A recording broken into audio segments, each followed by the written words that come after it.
A very good morning to all of you. Today we are here with the next topic of class 9. I think it's a very long time that I haven't uploaded any video, but today I'm going to start with the work energy power, the new chapter. As the gravitation chapter तक तो हम लोग को पढ़ना था, but after that chapter some topics have been removed by the CBSE. So the next we do not have to study about the pressure and the pressure thrust, ये जो topics थे आर्किमिडीज प्रिंसिपल, ये सब हम लोग को नहीं पढ़ना है. तो हम लोग को सीधे नेक्स्ट टॉपिक पढ़ना है या नेक्स्ट चैप्टर पढ़ना है, और इस चैप्टर का नाम है हमारा work energy and power. So this is the new chapter which we are going to start with. The name of the chapter is work energy and power. ठीक है. So this is a fresh chapter, काफ़ी important chapter है और बहुत सारी चीज़ें इसमें हमको सीखने को भी मिलेंगी. तो without wasting time let's start the new chapter that is work energy and power. And let's start with the first topic that is work. What is basically work that we have to study. Now अगर हम work की बात करें तो work मतलब work general language के बारे में वर्क की बात करते हैं अगर हम लोग, तो वर्क मतलब क्या होता है कि कोई चीज़ को हम लोग एक जगह से दूसरी जगह तक डिस्प्लेस करना. साइंस के लैंग्वेज में वर्क तभी होगा जब हम किसी ऑब्जेक्ट को एक प्लेस से दूसरे प्लेस तक डिस्प्लेस कर रहे हैं. If we are not able to displace the object from one place to another place, work is not said to be done. So what is basic definition of work? Let's start with that and start with the work. So we can say that the work is said to be done. The work is said to be done if we displace an object. If we displace an object by applying force on it. तो किसी object पे force apply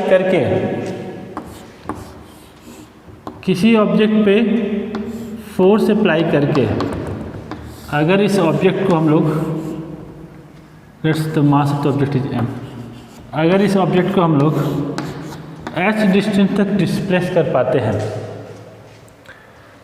so basically if we can displace the object to a distance s after applying a force f on it, we can say that the work has been done. So basically the work is done when the object is displaced to a distance s. If the object is not displaced to distance x, work is not said to be done. Okay. So the basic definition of work is equal to force into displacement. Work को हम लोग कैसे निकालते हैं, तो ये work निकालने का तरीका है, वर्क इक्वल टू होता है फोर्स इंटू डिस्प्लेसमेंट. ठीक है. So that is basically work is equal to force into displacement, और W equal to F into S. ये 9th क्लास का डिफिनेशन काफ़ी है, but as we grow up higher, when we going to come in class 11, then this definition of work, then again this definition of work is going to remain the same, but the formula is going to change. तो क्यों नहीं हम लोग वही formula को हम लोग आज ही पढ़ लेते हैं. तो बेसिकली वर्क इक्वल टू होता है F S cos theta. F S cos theta. फिर what is theta here? Theta is angle between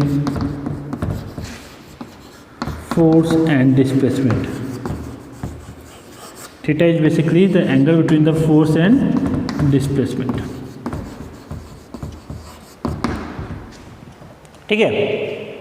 So W equal to Fs cos theta, where what is theta? Theta is the angle between the force and displacement. And how? Basically, what is cos theta? So cos theta, this term is a trigonometrical ratio. It is a trigonometrical ratio that you have to study in class 10.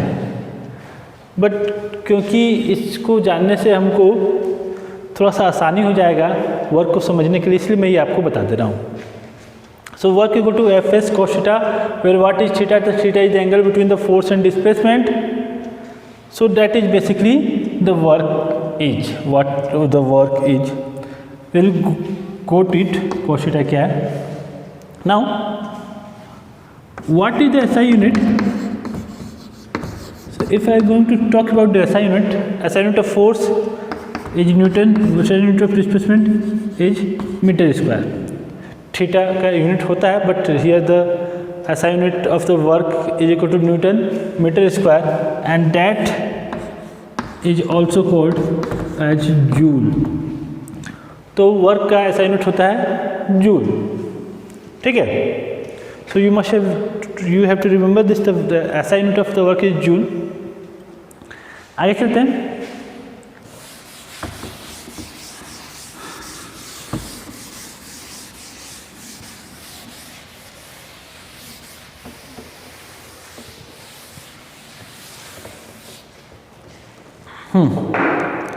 आगे चलते हैं topic पे. तो work का assignment हो गया joule, और work equal to था F S cos theta. Now what is basically cos theta? So the trigonometrical ratios are defined for the right angle triangles. वैसे triangles जिसमें एक एंगल 90 डिग्री होता है. And let's name the points as A, B and C. Now there are few sides. There are 3 sides in the right angle triangle. Okay. And this is the angle theta. ठीक है. तो जो angle लेते हैं उस angle के सामने वाला साइड जो होता है ये होता है परपेंडिकुलर. ठीक. और परपेंडिकुलर के साथ दूसरा साइड जो हमारा 90 डिग्री एंगल बना रहा है वो होता है base. So this is perpendicular.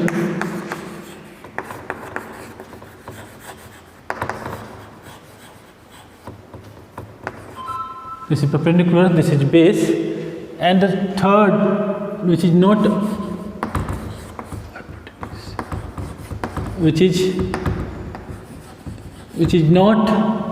the right angle side, that is called the hypotenuse. तो एक ट्रायंगल में एक राइट एंगल ट्रायंगल में 3 साइड्स होते हैं. तीनों साइड्स का नाम है बेस, परपेंडिकुलर और हाइपोटेन्यूस. बेस को डिनोट करते हैं बी से, परपेंडिकुलर को डिनोट करते हैं पी से, हाइपोटेन्यूस को डिनोट करते हैं एच से. ओके. तो एक राइट एंगल में 3 पार्ट्स होते हैं, और उसमें जब हम बात करते हैं कॉस थीटा का, तो कॉस थीटा इक्वल टू होता है base upon hypotenuse.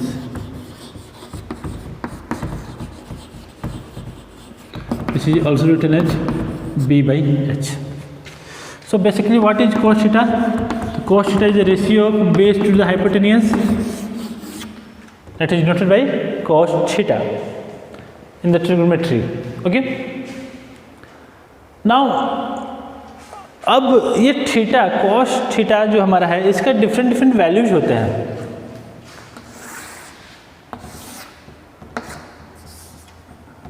So let us learn some values.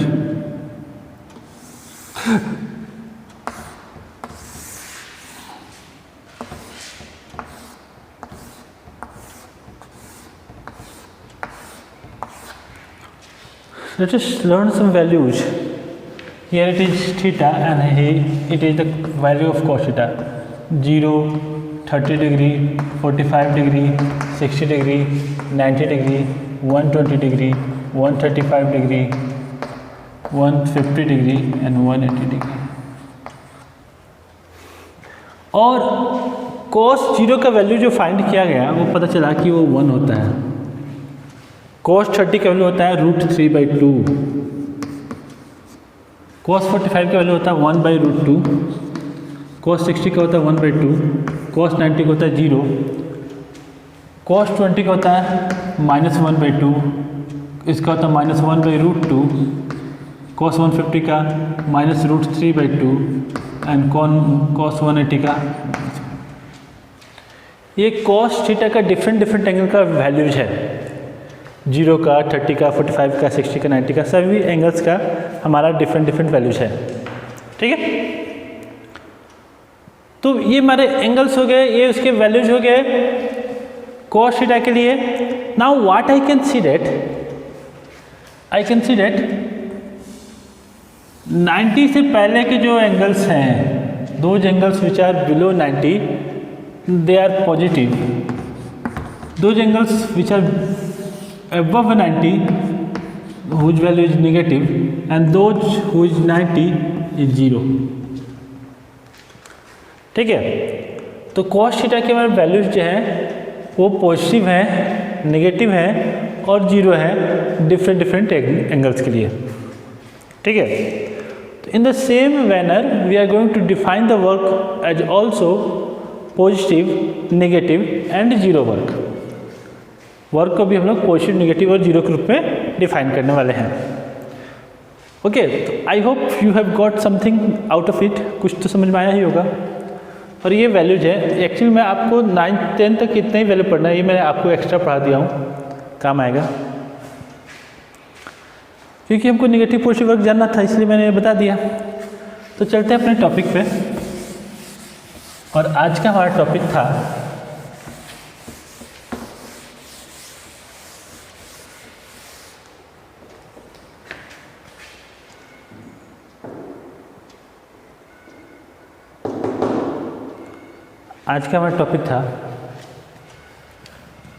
Types of work तो हो गया, अब हम लोग टाइप्स ऑफ वर्क पढ़ेंगे। तो वर्क बेसिकली 3 टाइप में डिवाइडेड होता है। पहला होता है पॉजिटिव वर्क,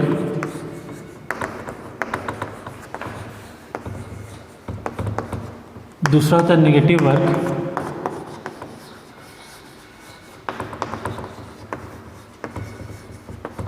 और तीसरा होता है 0 work.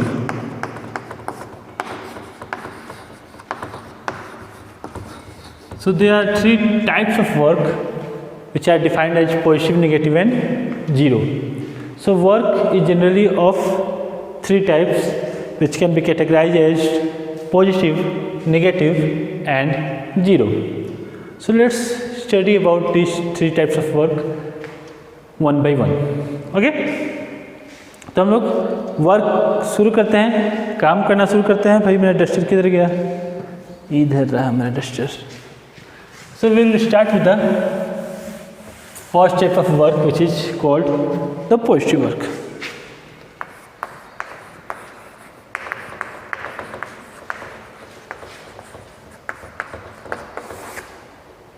So the first type of work is positive work.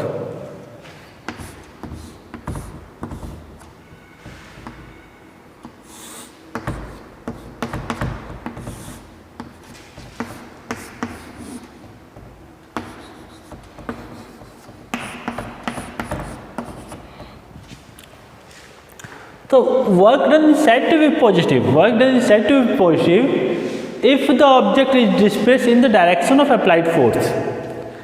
जिस डायरेक्शन मैंने इधर अप्लाई किया, इधर अप्लाई किया, इधर अप्लाई किया, इधर अप्लाई किया, किसी भी डायरेक्शन में अप्लाई किया, बट जिस डायरेक्शन में मैंने इसको अप्लाई किया फोर्स, उसी डायरेक्शन में ऑब्जेक्ट अगर डिस्प्लेस होता है तो हम लोग कह सकते हैं कि वर्क डन क्या है? पॉजिटिव है यहाँ पे। So we can define the work done और पॉजिटिव वर्क डन, और that is the work done is said to be positive. The work done is said to be positive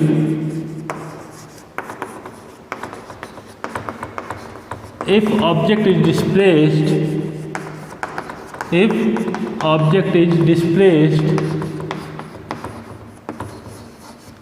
in the direction of applied force.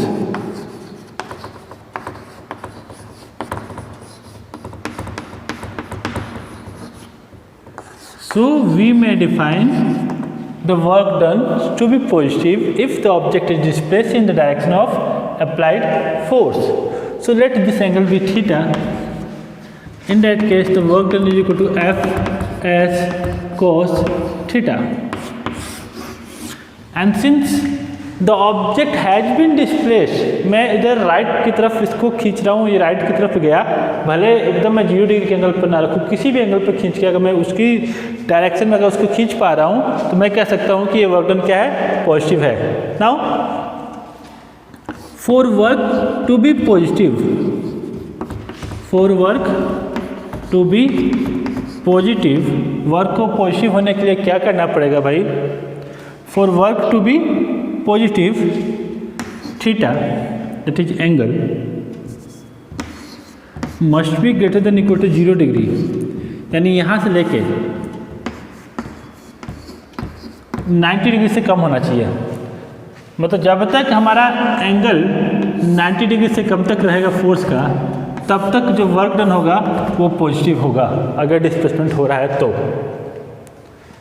So we can define the positive work कि जब हम लोग object को खींचे किधर की तरफ किसी भी डायरेक्शन में, और जब हम उसको खींच रहे हैं, जब उसको हम पुल कर रहे हैं तो एंगल क्या है, 90 डिग्री से कम है, तब तक हमारा वर्क डन क्या होगा, पॉजिटिव होगा. ठीक है. सो जैसे आप क्लास में क्या करते हैं तो बेंच को खींचते हैं अपनी तरफ, पॉजिटिव वर्क करें, कोई दिक्कत नहीं है. ठीक है. तो this is an example of positive work. बहुत सारे एग्जाम्पल्स ऑफ पॉजिटिव वर्क, जिधर खींच रहे हैं उधर जा रहा है वो पॉजिटिव वर्क हो गया.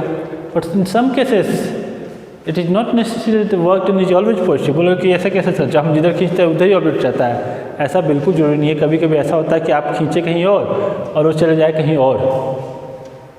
ठीक है. तो we can say it, we can say it. इसके लिए हम एक एग्जांपल भी दे सकते हैं.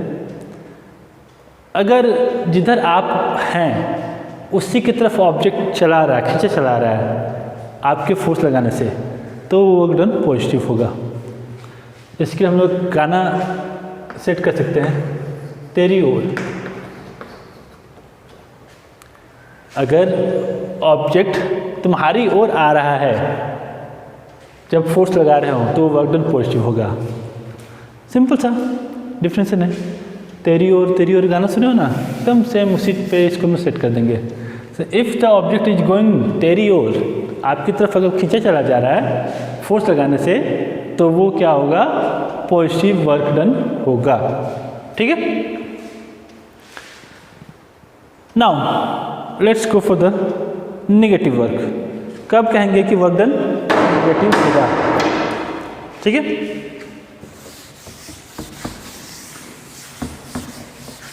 So let's go for the negative work.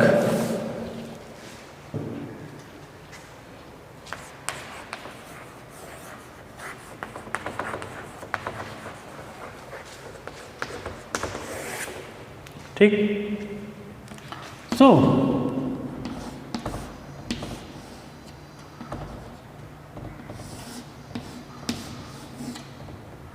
Object है जो h डिस्टेंस मूव कर गया, लेकिन फोर्स कहीं हम इधर लगा रहे हैं. Let's this to be theta. बोलोगे sir that is practically impossible कि हम ऑब्जेक्ट को कहीं खींचे वो कहीं और चला जाए, मेरी ओर ना आगे तेरी तो किसी दूसरी ओर चला जाए. तो ये पॉसिबल है. This is possible that you can apply a force on the object and the object is not moved in your direction but moved in some opposite direction. So that type of work done is called negative work. So how that happens, ये कैसे होता है? So let us try to find out. So negative work कैसे इसको हम लोग देखेंगे. So the work done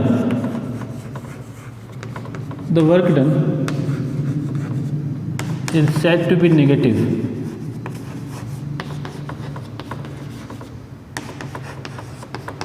if the work done is said to be negative if the object is displaced in a direction opposite to the applied force.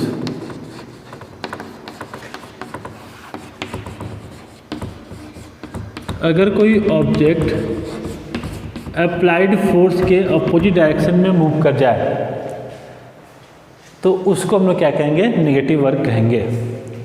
So let us again the formula is F work equal to F S cos theta.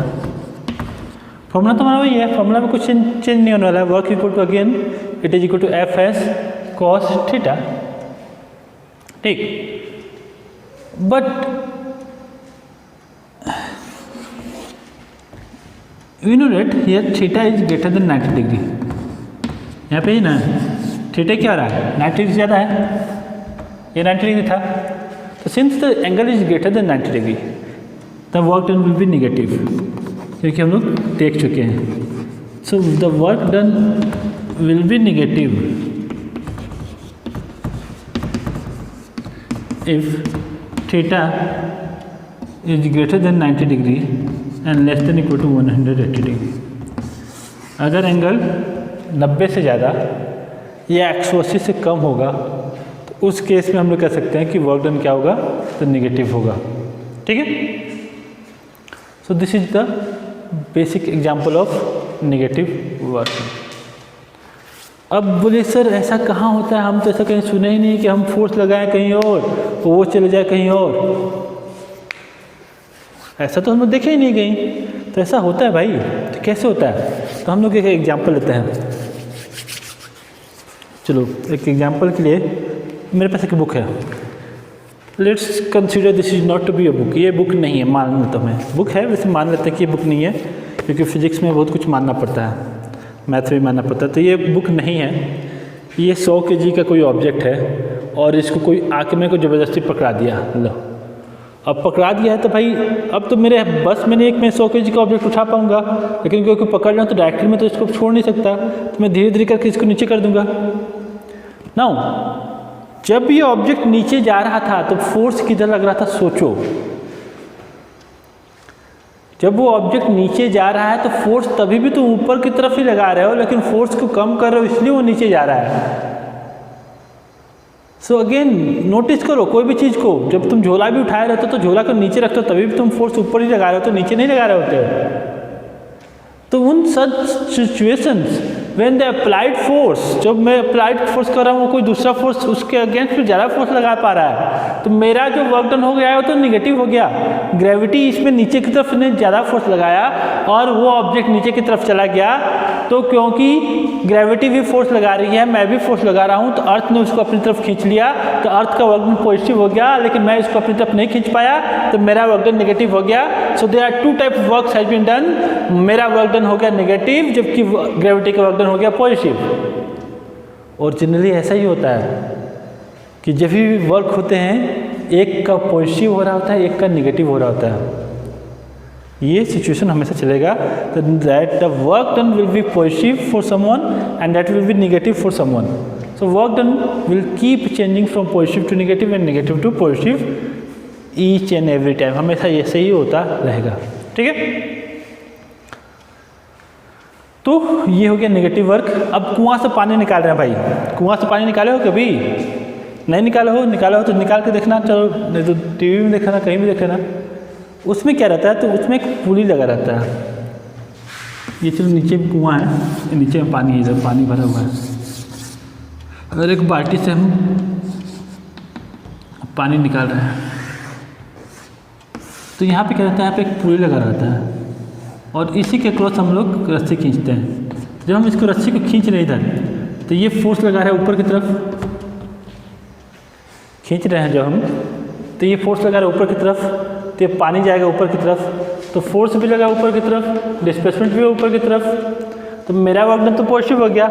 लेकिन जो अर्थ इस पर force लगा रहा था नीचे की तरफ, अर्थ भी तो उसको खींच रहा है, लेकिन अर्थ तो नहीं खींच पाया। तो अर्थ का फोर्स लगाया हुआ नीचे की तरफ, लेकिन डिस्प्लेसमेंट हुआ ऊपर की तरफ, तो अर्थ का वर्क डन हो गया नेगेटिव और मेरा वर्क डन हो गया पॉजिटिव। मतलब ये रहा मैं और ये रहा अर्थ, m1 अर्थ 1 दोनों बराबर। पिछले केस में मैंने वर्क किया, अर्थ ने उसको अपनी तरफ खींच लिया, तो अर्थ का हो गया पॉजिटिव वर्क, इस केस में मैंने वर्क किया, अर्थ अपनी तरफ नहीं खींच पाया, तो मेरा वर्क डन हो गया पॉजिटिव, दोनों एक एक से बराबर हो गए, खेल खत्म कर दिया। ठीक है, तो this is how the negative work and positive work can be considered. तो जनरली एक का पॉजिटिव दूसरे का नेगेटिव होता है। ठीक है, तो ये हमारा हो गया टाइप्स ऑफ वर्क डन में second type of work done, that is positive और नेगेटिव वर्क। ओके, चलते हैं तीसरे टाइप के work. Let's go for the third type of work and that work done is, yes you know, that is zero work.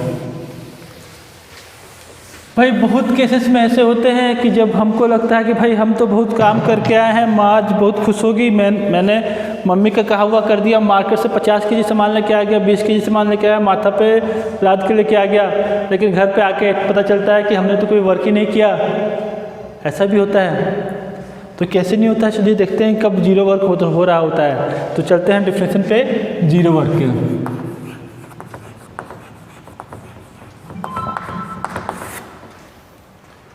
So we can say that the work done is said to be zero if the object is displaced. If the object is displaced in a direction, the work done is said to be negative, so zero, if the object is displaced in a direction perpendicular to the applied force.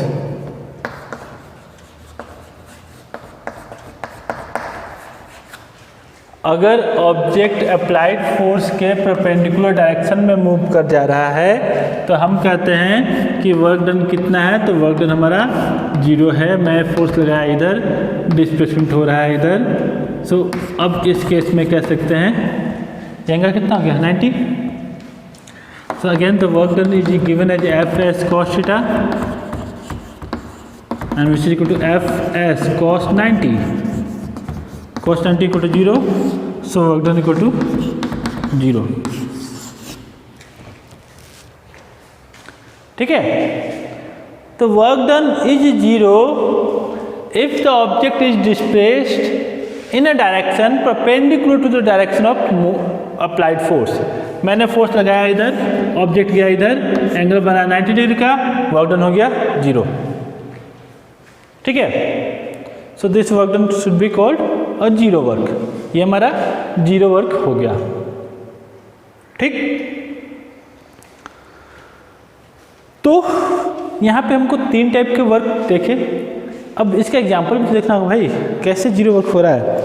तो आप ही लोग में से कोई होंगे जिसको बोल दिया तो जाओ बेटा 5 केजी आलू लेके आ जाना मार्केट से, पंचमंदिर से, हनुमानगढ़ से, कहीं से भी बोल दिया कि भाई जाओ ये सामान लेके आ जाओ, तो भाई वो तो चला गया सामान लेने। ठीक है, तो जब सामान लेने चला गया वो पर्सन, जितना केजी भी हो, अब वो झोला लेके गया होगा ऑब्वियसली, झोला में सामान भरा और सामान भर के वो लेके आ रहा है। तो ये मान लेते हैं उसका झोला है, वो पर्सन इसको ऊपर फोर्स लगा के खींच रहा है। फोर्स कितना लगाएगा, तो फोर्स लगता है m इंटू जी के बराबर। m कितना है 5 के जी है लगभग 10, लगभग 50 न्यूटन वो बंदा फोर्स लगा रहा है ऊपर की तरफ। और फोर्स लगा के वो फोर्स ऊपर लगा रहा है कि जब वो चल रहा है साथ में, तो साथ में चलने से क्या हो रहा है, जब वो साथ में चल रहा है तो साथ में चलने की वजह से क्या हो रहा है कि ऑब्जेक्ट ऊपर की तरफ ना मूव करके आगे की तरफ मूव कर रहा है ना। वो फोर्स लगा रहा है ऊपर, लेकिन ऑब्जेक्ट जा रहा है आगे। एंगल बन रहा है 90 डिग्री, और जब एंगल बन रहा है 90 डिग्री तो वर्क डन कितना हो जाएगा 0। तो यहाँ पे बहुत ही विपरीत परिस्थिति आ गई है भाई। फोर्स लग रहा है कहीं और, वर्क डन हो रहा है कहीं और। तो वर्क डन हो रहा है 0, डिस्प्लेसमेंट हो रहा है कहीं और। तो इन सभी सिचुएशन में जब हम कोई ऑब्जेक्ट को उठा के लेके चल रहे होते हैं तो हम लोग कोई वर्क डन नहीं कर रहे होते हैं, that is purely a zero work. So if the object is displaced in a direction perpendicular to the direction of, if an object is displaced in a direction perpendicular to the direction of force applied, then we can say that the work done is equal to 0. ये हमारा zero work done हो रहा है. और ऐसा work done हमारा होता है, रेगुलरली होता है. जब प्लेटफॉर्म पे कूली जो होता है, अगर वो कूली माथे पे 50 kg का भी सामान क्यों नहीं लादा हो, लेकिन वो वर्क डन नहीं कर रहा होता है क्योंकि वेट लग रहा होता है नीचे की तरफ और ऑब्जेक्ट जा रहा होता है आगे की तरफ, एंगल बन जाता है 90 डिग्री, तो again the work done becomes 0. यही तो रूल है कि भाई लगेगा कुछ और होता है कुछ और. हमको लगता है कि वो कूली वर्क करके आया है, लेकिन वो कूली ने तो कोई वर्क ही नहीं किया. यही सिचुएशन आपकी तरह होता है, आपका भी होता है. घर पे आपको सामान लाने के लिए भेज दिया जाता है, आप भी एक तरह से कूली बन गए हैं. आप सामान लाद के लेके आ रहे हैं 20 kg, 5 kg, 10 kg, 15 kg, लेकिन एक्चुअली में आपने तो कोई काम ही नहीं किया. उससे अच्छा आप घर पे बैठे रहते. क्योंकि एक तो आप मार्केट गए, मार्केट से उतना सारा सामान लाद के लेके आए, लेकिन फिर भी आपको क्या आपको बोला गया भाई कि आपने कोई काम नहीं किया, क्योंकि साइंस तो कहता है कि ये तो जीरो वर्क है. तो practically it is a zero work. तो इट विल बी बेटर अगर आप वो सामान को ज़मीन पर रख देते और उसको खींच के लेके आते. अगर उसको खींच के लेके आते तब जो आप वर्क कर रहे होते वो वर्क डन पॉजिटिव होता. लेकिन अभी जो आपने वर्क किया है, आपने कोई काम नहीं किया है. Science can be weird sometimes. Yes, you can do work if the force is applied in a direction up to the displacement of the object. पर जब हम परपेंडिकुलर डायरेक्शन में अप्लाई करें तो कोई फोर्स नहीं अप्लाई हो रहा है. तो ये होता है और ये हुआ इस केस में. So basically we must apply the force in a direction perpendicular to the direction of motion displacement, then that is a zero work. तो बहुत सारे जीरो वर्क हमारे होते रहते हैं डेली लाइफ में. जनरली सामान लाद के ले जाना जीरो वर्क का एग्जांपल है. ठीक है. तो आज हम लोगों ने वर्क और टाइप्स ऑफ वर्क देखा. हम लोग अगले क्लास में डिफरेंट टाइप्स ऑफ एनर्जीज देखेंगे. एनर्जी के कन्वर्जन देखेंगे, काइनेटिक एनर्जी देखेंगे, पोटेंशियल एनर्जी देखेंगे. ये सारे टॉपिक्स आगे क्लास में करने जा रहे हैं.